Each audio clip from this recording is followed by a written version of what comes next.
Nos doutes doivent, quoi qu'il en soit, être dépassés.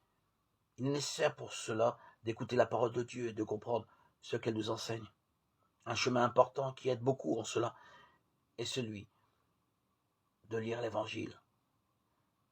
À travers la Bible, nous voyons l'annonce de la foi qui vient à notre rencontre dans les aspects concrets de la vie personnelle et communautaire.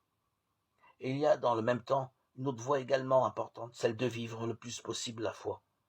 Ne faisons pas de la foi une théorie abstraite où les doutes se multiplient. Faisons plutôt de la foi notre vie.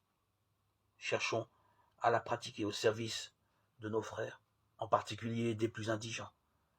Alors, tant de doutes s'évanouissent, car nous sentons la présence de Dieu et la vérité de l'Évangile dans l'amour qui, sans notre mérite, demeure en nous et que nous partageons avec les autres.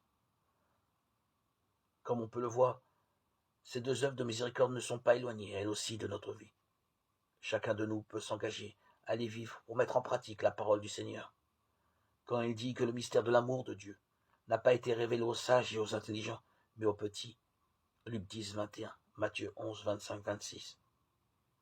C'est pourquoi l'enseignement le plus profond que nous sommes appelés à transmettre est la certitude la plus sûre pour sortir du doute et l'amour de Dieu avec lequel nous avons été aimés.